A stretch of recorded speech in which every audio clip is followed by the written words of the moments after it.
I am really pleased to talk about this topic. This was my dissertation, and I am so appreciative that you came to listen. And I am passionate about creating powerful online learning experiences that empower students to pursue their degree while still maintaining momentum in the other areas of their life. Online education has given me that opportunity, and I was working full time while I pursued my doctorate. And at the beginning of my dissertation journey, I was actively co designing coursework with faculty. And I love doing that, especially when I would find that right partner. What I found is that when you have that good relationship with your faculty partner, that there are little pieces of each of us that are left in that Canvas course, and it's a piece of art. Now, not all of my courses obviously had that kind of synergy, but some just met the baseline goal of being a well-designed course. But those others, those pieces of art, those are the things that we remember. And then, of course, there are the ones that are not on that scale. They're more of a chore to get launched. But at the heart of this realization, when I'm looking at these kinds of courses of what went well, it was those relationships with faculty members that were excellent that produced that kind of artwork. And maybe it wasn't just my design chops that were leading to this. And so during my dissertation phase, my work focus was to co-design efforts around 50 programs, and there were 60 to 100 courses per semester. And we would receive the course list and assign the different faculty. And so I took that opportunity to look and see if other IDs had similar experiences to me. And that started me on this journey.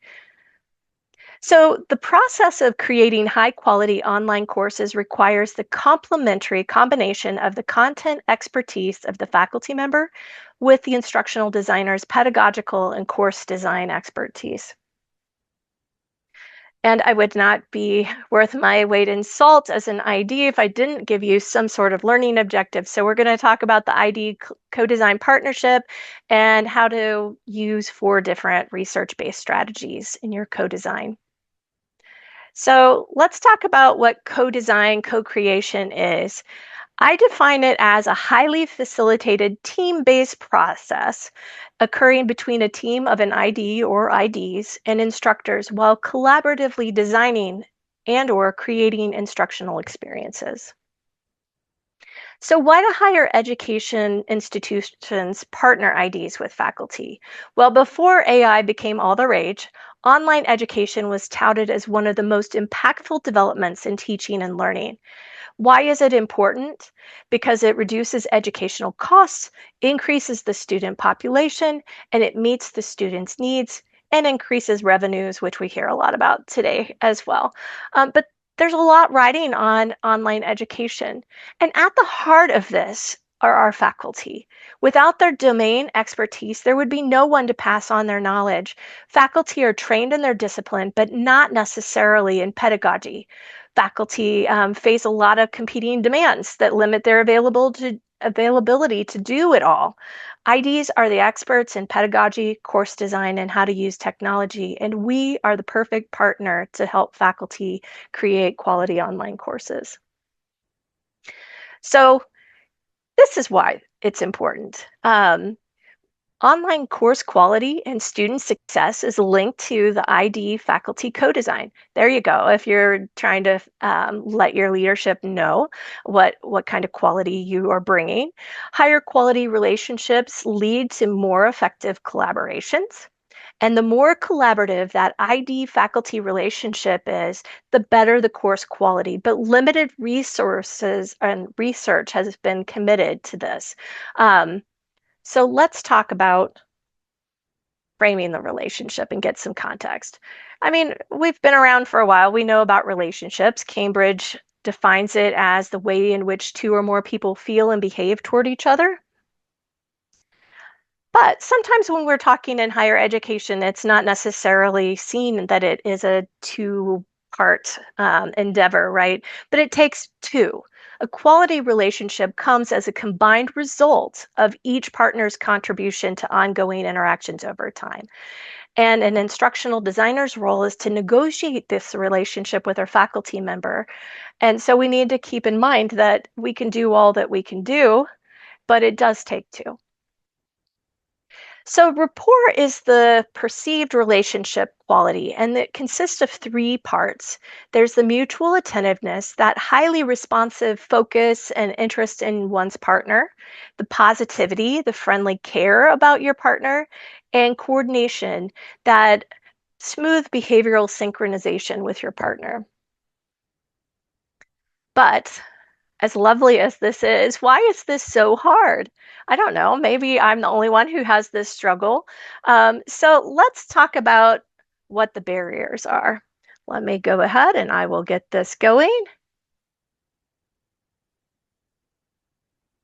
So share with me some of your barriers that you all face. I'll give it a few minutes. Not really a few minutes. We don't have a lot of time. So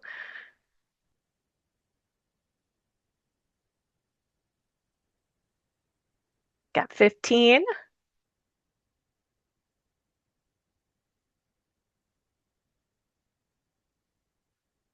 So we're looking at time, content focus of the faculty, the busy faculty member. Yeah, we've got competing agendas, faculty reluctance.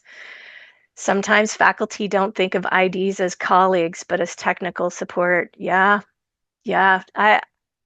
I hope you know that these are some of the things that I'm going to bring up here in a minute. Time limitations. Yes. All right. Let me go ahead and we'll move forward.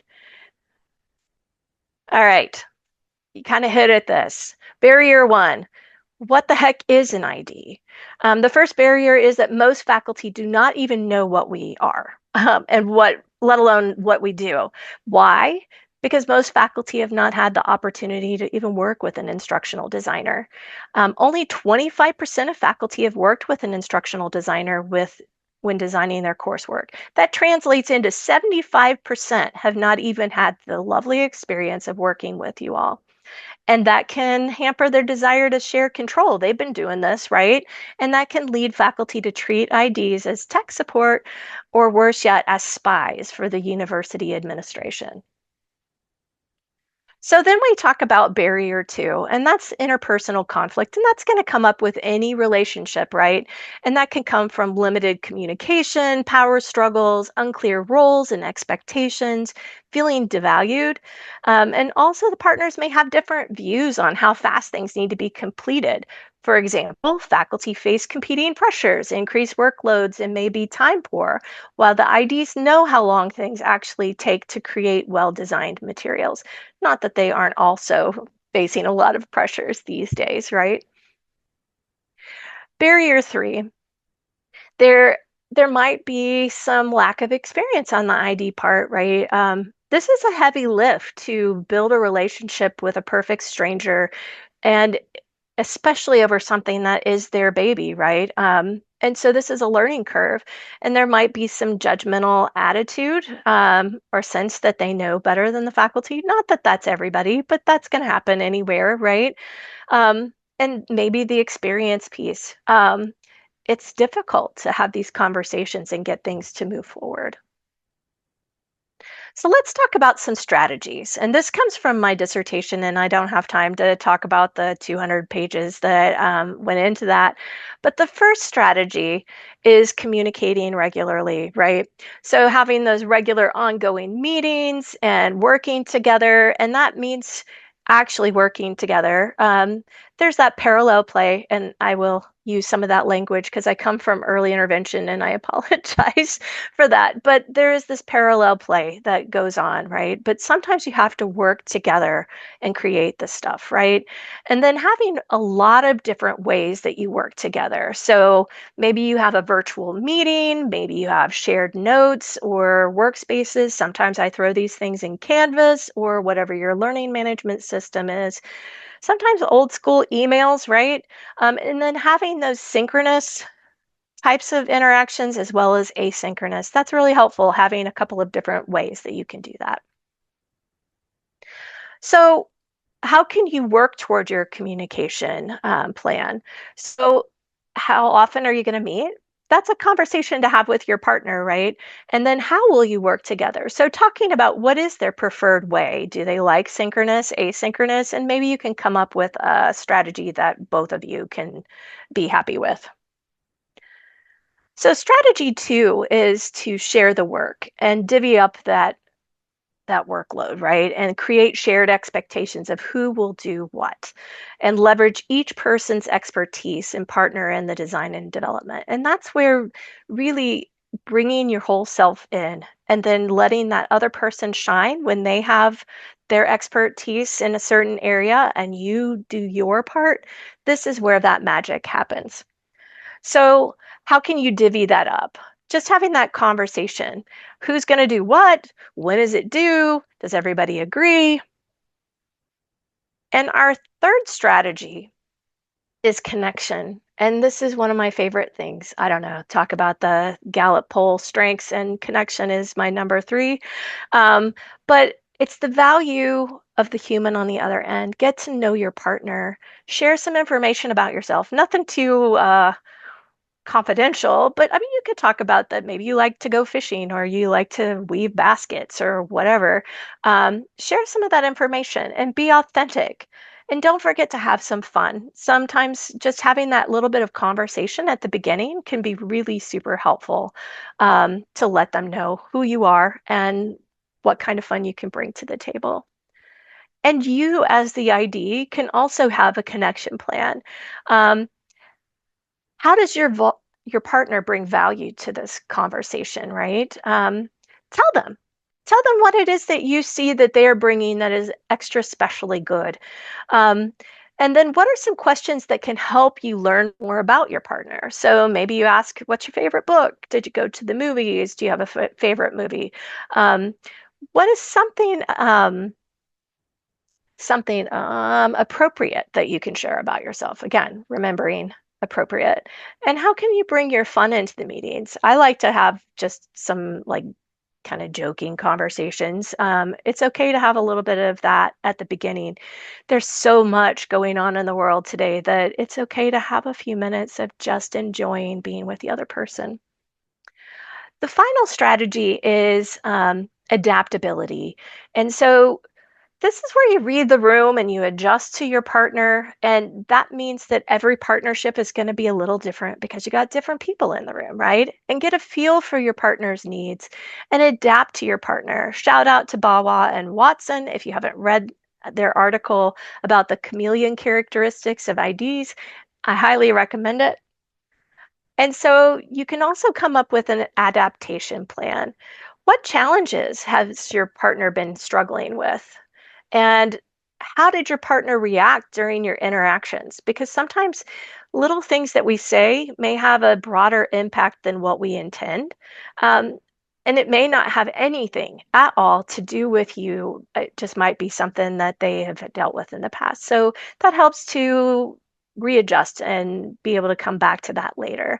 And then ask yourself, what are some ways that you can adjust to ensure that your partner feels supported? That was a really quick run through of my dissertation, and I really appreciate your time. I know it's valuable, and just special thanks to my dissertation committee, Gamza Ozogel, who's my chair, Thomas Brush, and Jessica Lester. And with that, do y'all have any questions?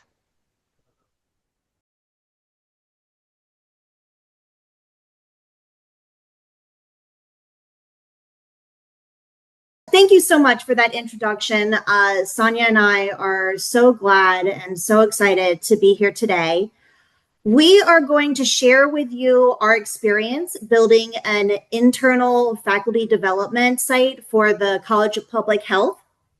This project grew out of our effort to provide faculty with timely and practical teaching support that they needed while streamlining our resources and communication. This is very much an ongoing project for us. It is something we are still refining and still learning from. And today we are going to walk you through what we built, how we rolled it out, and the response that we've seen so far, along with a few practical takeaways that hopefully you can apply at your institution.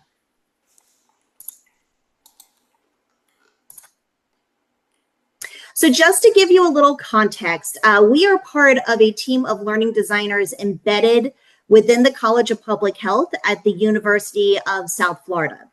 The college has been a pioneer in distant learning and public health education since 1995, when it started offering courses via satellite technology. Today, the college offers around 150 online courses per semester, and that includes some fully online graduate programming. So we are operating in a large, complex teaching environment where scaling faculty support, both online and in person, is critical. Within the college, Sonia and I are part of the Educational Technology and Assessment Team, or ETA. We are a relatively small in-house team. We have one director, 7 learning designers, and a part-time videographer. Like many of you, we wear many different hats. We provide support for online course development. We support faculty and offer trainings. We support students via help desk tickets, and we offer support within the physical classroom as well. Being embedded at the college level allows us to build close relationships with faculty and focus specifically on public health. And those relationships that we build are consistently identified as one of our biggest strengths, especially in helping faculty build confidence in online teaching. But even with that strong foundation, we were running into challenges. In the spring 2024, our office set out to understand faculty needs by sending out a survey, and a few consistent trends emerged. First, faculty were feeling overwhelmed by too many emails, and resources were scattered across multiple platforms. At the same time, we had been seeing a drop in engagement in scheduled professional development sessions, and many faculty shared in the survey that they simply did not have time to attend.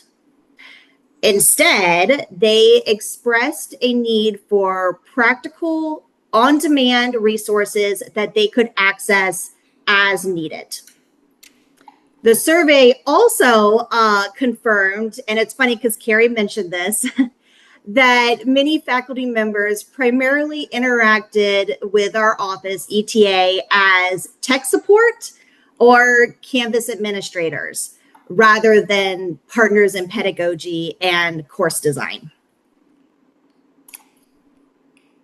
So that brings us to the main challenge we were facing.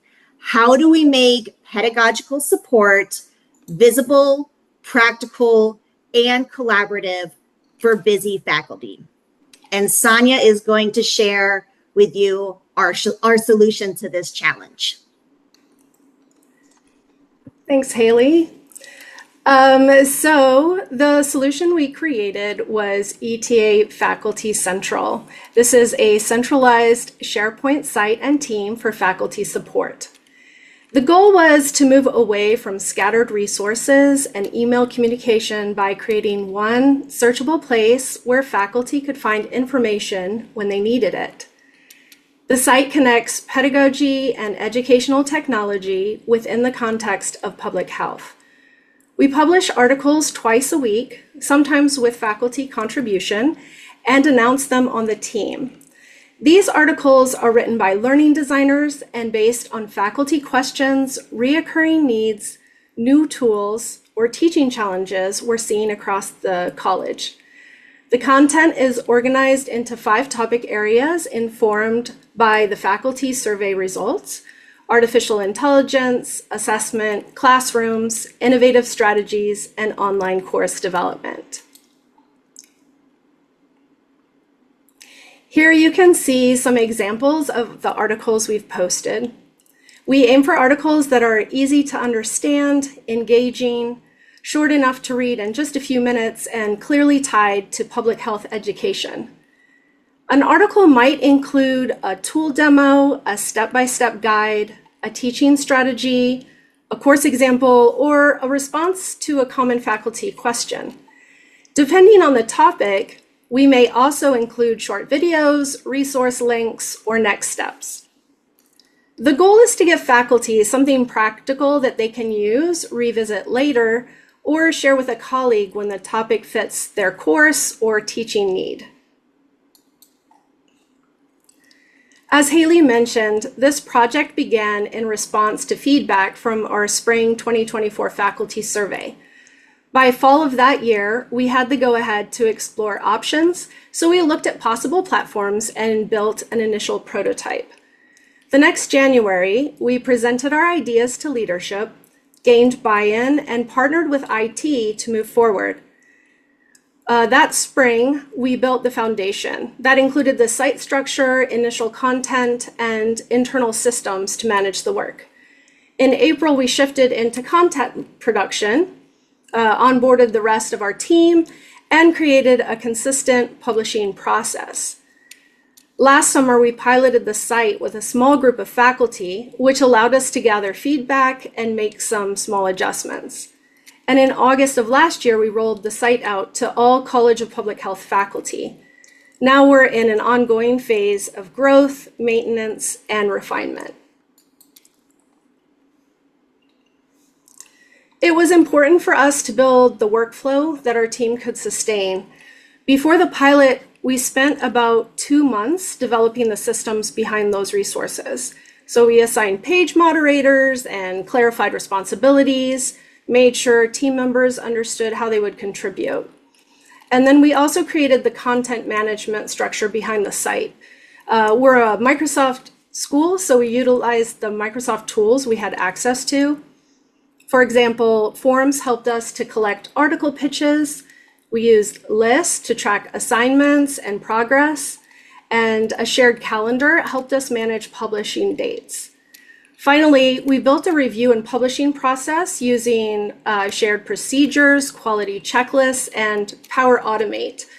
That internal alignment gave us a publishing system for publishing content before moving into the pilot and the full launch. So how did we get faculty to interact with the site? We tried to make ETA Faculty Central part of the support patterns faculty already knew.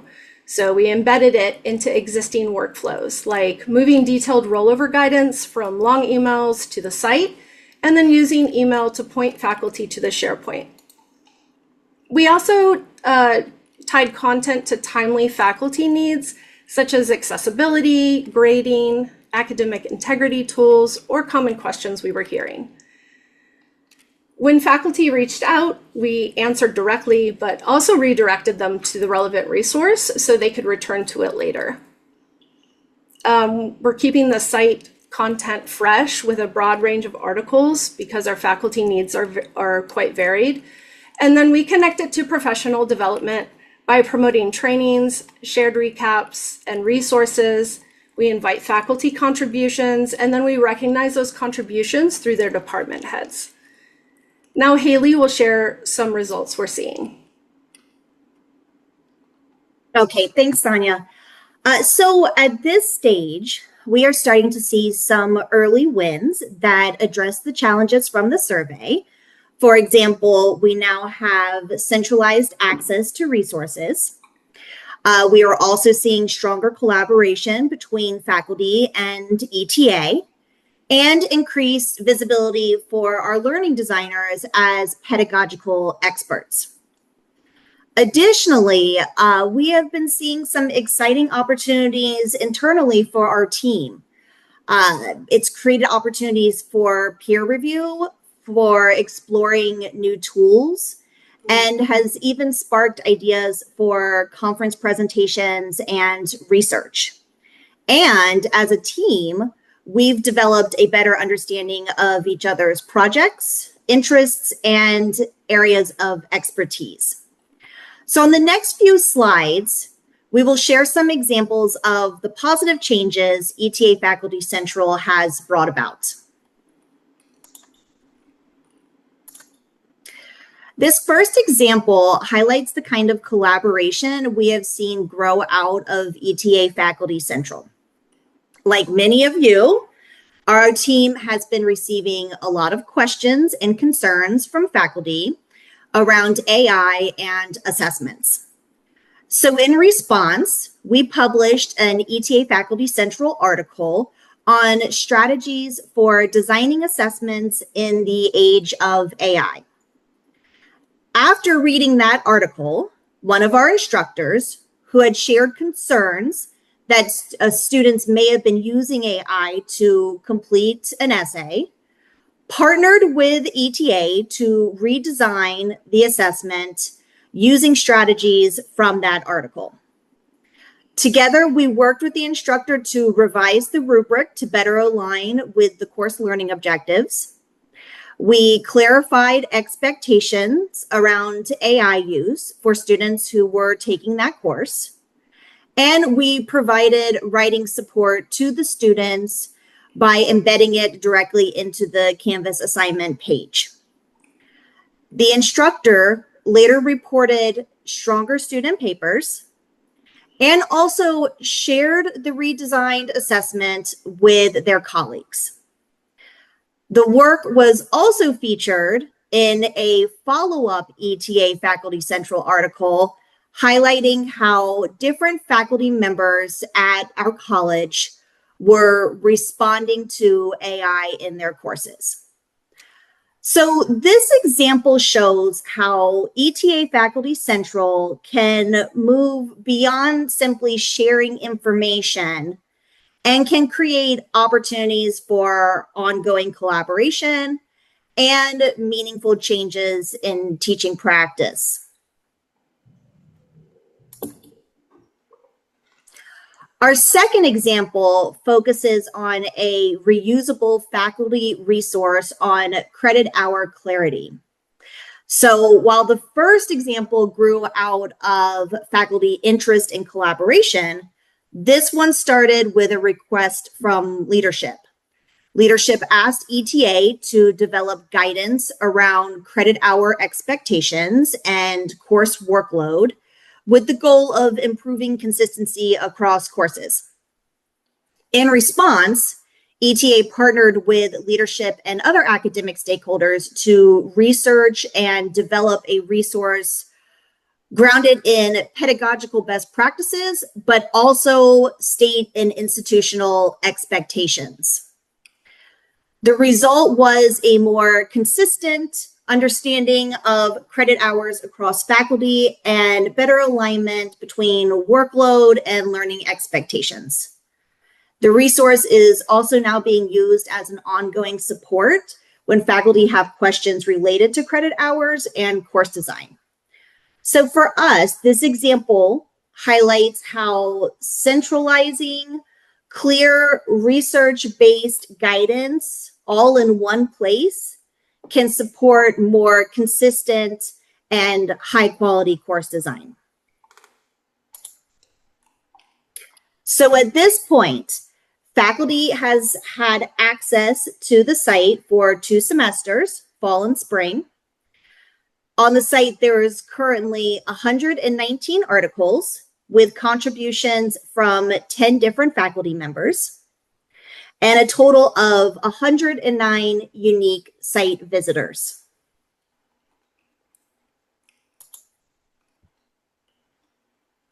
Recently, we asked colleagues to share some feedback and reflect on what ETA Faculty Central has meant from their perspective. One instructor, she described how she discovered a discussion tool through the site and is now integrating it into her summer courses. Another one shared that the site has lowered barriers to trying new things and resulted in improved teaching in the classroom. One of our associate deans highlighted that the articles are short enough to read quickly, but still practical enough to support teaching decisions. And finally, one of our own ETA learning designers reflected on how ETA Faculty Central has helped our team stay current and collaborate more effectively.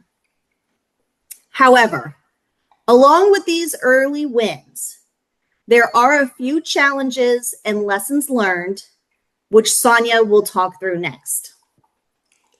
Thanks, Haley. Yeah, so Haley mentioned that we've had a few bumps along the way. First, Teams has not become the discussion space that we expected. We use a team space to post announcements and point faculty to new articles. And we had hoped that this would generate conversations in Teams, but those conversations are happening elsewhere through direct conversations or consultations, follow-up conversations. Second, producing useful articles consistently takes time and effort. Faculty also need time to read and try ideas and decide what fits their teaching. So there have been times when we've scaled back pushing out resources, such as during winter holiday and the summer semester. Third, one of our strengths is that we have a team of creative learning designers, some of whom are here today.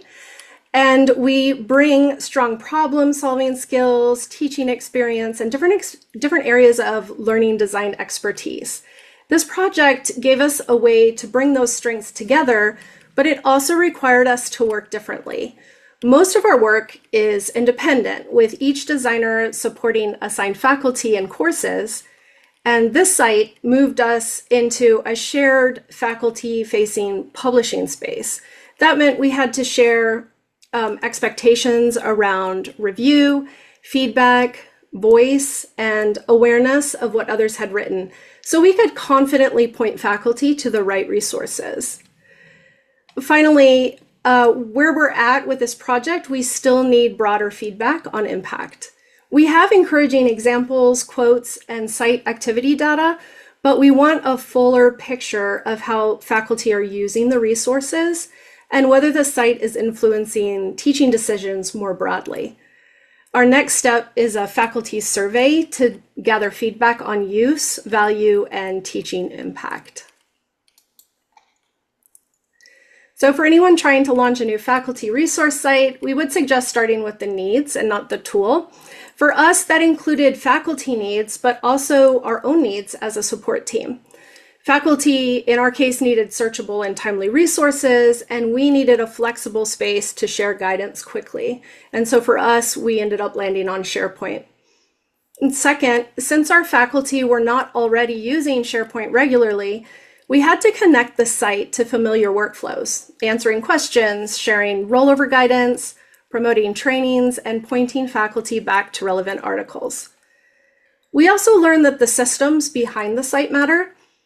Some were planned from the beginning, such as quality checks and publishing workflows, and others evolved as new needs came up, such as the form for our article pitches. We know feedback is more useful when response to it is visible. So when faculty share a need or question, we try to turn that into a resource and point them back to it. That helps faculty see that their input is shaping the support we provide. And finally, sustaining the site is the long-term work. Launching it was an important milestone, but its long-term value depends on whether faculty continue to find current, useful resources when they need them. So we hope this has been helpful to you as you think about how to make faculty support more visible, practical, and connected to your own setting. For us, selling pedagogical practices has meant making resources easy to find, strategies or tools easier to try, and clearly connecting to the teaching challenges that faculty are already facing.